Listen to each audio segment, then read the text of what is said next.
We got this idea a couple of years ago. My wife and I had been cycling elsewhere in northern India, and some other cyclists told us about this incredible area of Zanskar.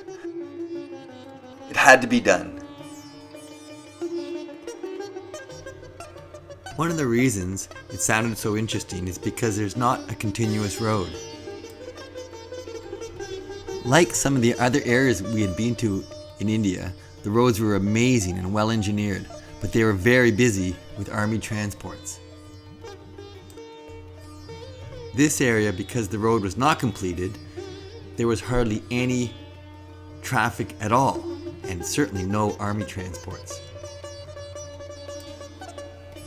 For the next 3 years, some would say I was a little obsessed about researching this area, but I knew that the road was going to open soon, and that would change the character of the area forever.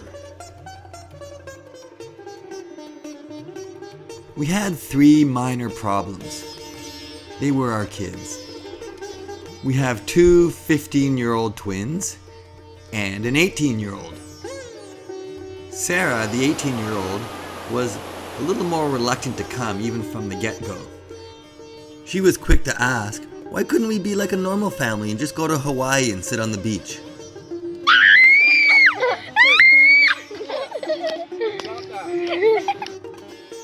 Evan and Leah, the 15-year-olds, were a little easier to convince.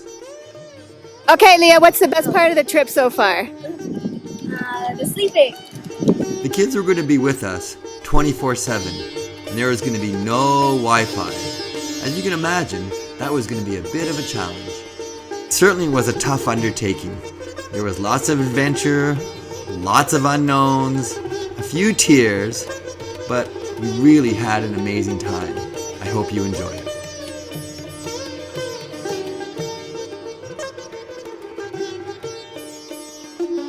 Welcome to Delhi, 2 a.m. We've been going for how many hours, Leah? 2 days. 2 days or something like that. Janie was my most important ally. Her enthusiasm and willingness to participate really helped make this trip a success. Rename it. Thank you. She wants good luck. I want good luck.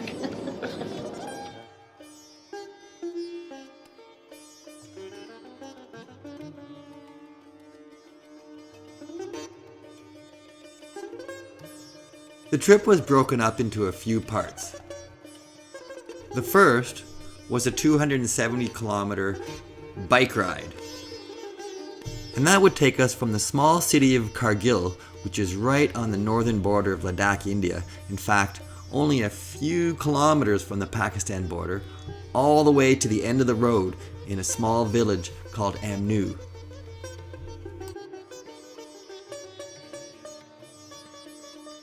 I figured that would take us about 10 days. In that time, from the research I did, I realized that there were going to be some long stretches that we had to be completely self-sufficient, carrying our own food and fuel and cooking equipment and tents and all the camping equipment. Sometimes we were able to stay in local homestays and live with people in their homes and eat their food and just live as they did, and it was really a great cultural experience. 7, 8, 7, 8, 9, 10.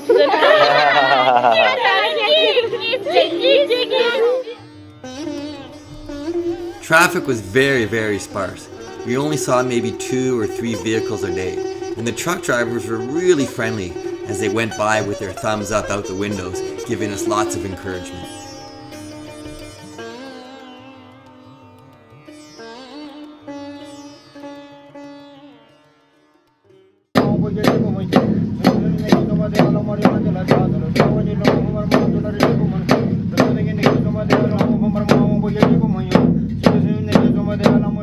That little building on the mound is a monastery we were just visiting.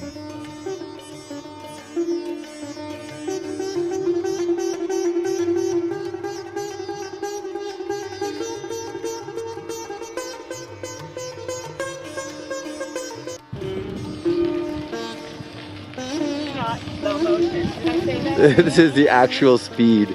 I did not slow this down.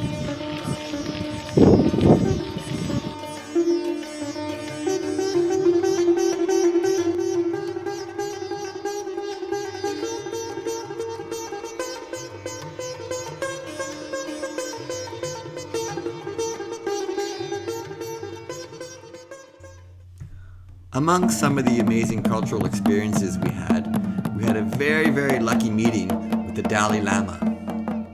He just so happened to be in the local village that we were in, giving a talk to the local people, and there was a handful of tourists, and we were able to sit in and hear some of what he was saying.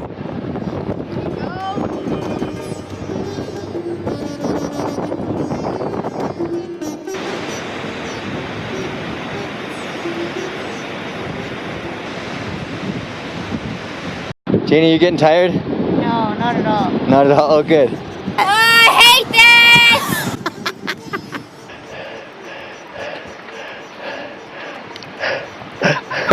Sarah. How's it going, Leah? Shut up. Ooh. Ooh, that hurts. You're not. Oh, don't hit me.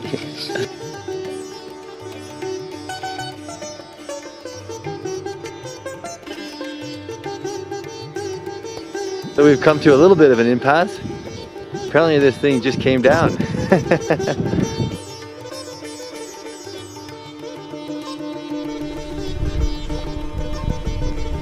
You're crazy?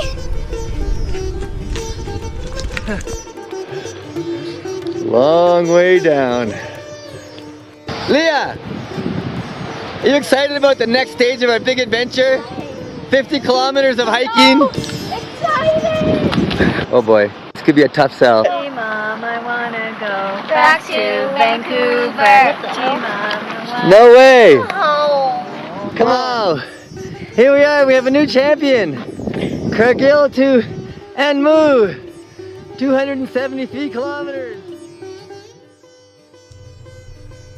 I had pre-arranged with a trekking company to meet us at the end of the road, and from there we were going to load all our bikes and equipment onto horses, and they were going to provide the guide, the food, and all the logistics for the next 5 days as we were going to head over a 5,100 meter pass known as Shingo-la.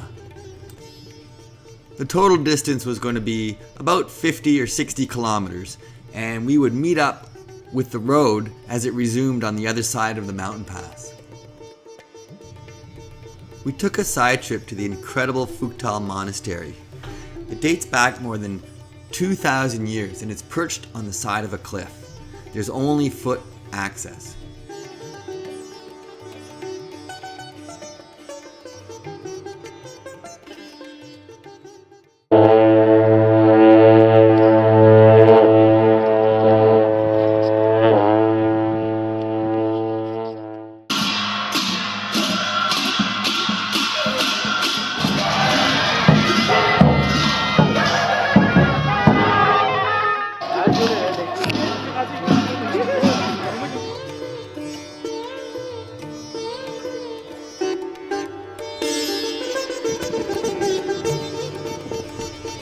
Tsampa is one of the few grains that can grow in this environment. It is a staple of the local diet.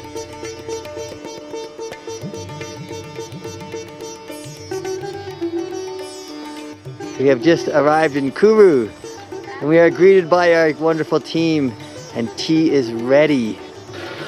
We got momos! How amazing!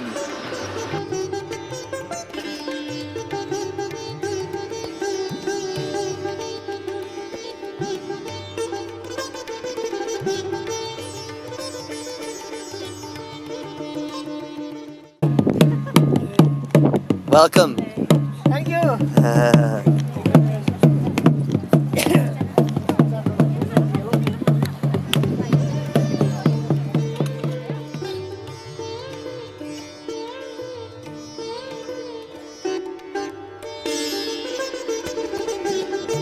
Each horse can take maximum of 80 kilograms.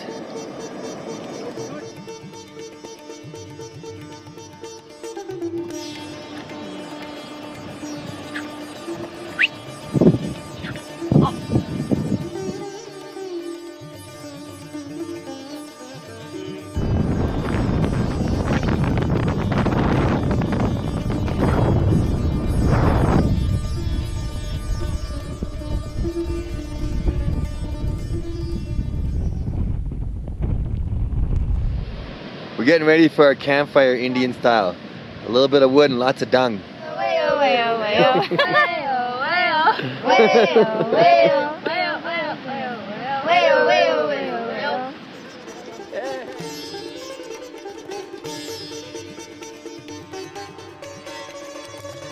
What a ride!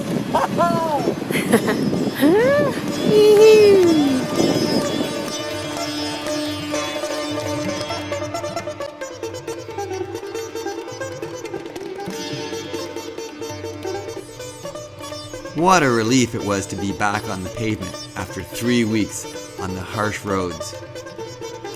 We had 4 more days of cycling to go. The sun has just come up on our beautiful campsite. There's our tents right in the middle, right at the base of Rotang La.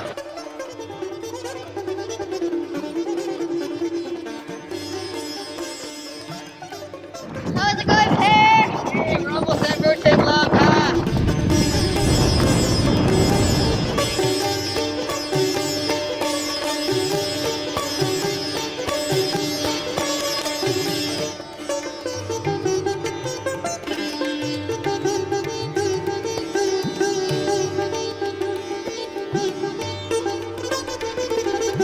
Even though this was the main highway, our final stretch provided some of the most hair-raising cycling I've ever done.